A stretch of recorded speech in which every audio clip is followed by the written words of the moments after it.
ತಮಿಳುನಾಡು ಮುಖ್ಯಮಂತ್ರಿ ವಿಜಯ್ ಅವರು ಇಂದು ಕೊಲ್ಲೂರು ಶ್ರೀ ಮೂಕಾಂಬಿಕಾ ದೇವಸ್ಥಾನಕ್ಕೆ ಭೇಟಿ ನೀಡಲಿರುವ ಹಿನ್ನೆಲೆಯಲ್ಲಿ ದೇವಸ್ಥಾನ ಪರಿಸರ ಹಾಗೂ ಸುತ್ತಮುತ್ತಲಿನ ಪ್ರದೇಶಗಳಲ್ಲಿ ಬಿಗಿ ಪೊಲೀಸ್ ಬಂದೋಬಸ್ತ್ ಏರ್ಪಡಿಸಲಾಗಿದೆ. ಉಡುಪಿ ಜಿಲ್ಲಾ ಪೊಲೀಸ್ ಇಲಾಖೆ ದೇವಸ್ಥಾನಕ್ಕೆ ಆಗಮಿಸುವ ಭಕ್ತರು ಹಾಗೂ ಸಾರ್ವಜನಿಕರಿಗೆ ಯಾವುದೇ ತೊಂದರೆಯಾಗದಂತೆ ಅಗತ್ಯ ಭದ್ರತೆ ಕ್ರಮಗಳನ್ನು ಕೈಗೊಂಡಿದೆ.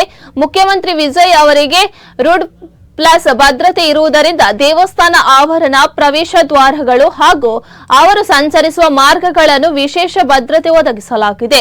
ತಮಿಳುನಾಡು ಪೊಲೀಸ್ ಇಲಾಖೆಯ ಡಿಐಜಿ, ಎಸ್ಪಿ ಸೇರಿದಂತೆ ಸುಮಾರು 40 ಮಂದಿ ಭದ್ರತಾ ಸಿಬ್ಬಂದಿ ಮುಖ್ಯಮಂತ್ರಿ ಅವರ ಭದ್ರತಾ ತಂಡದಲ್ಲಿ ಕಾರ್ಯನಿರ್ವಹಿಸುತ್ತಿದ್ದಾರೆ. ಸ್ಥಳೀಯ ಪೊಲೀಸ್ ಅಧಿಕಾರಿಗಳೊಂದಿಗೆ ಸಮನ್ವಯ ಸಾಧಿಸಿ ಭದ್ರತಾ ವ್ಯವಸ್ಥೆಯನ್ನು ಮೇಲ್ವಿಚಾರಣೆ ಮಾಡಲಾಗುತ್ತಿದೆ.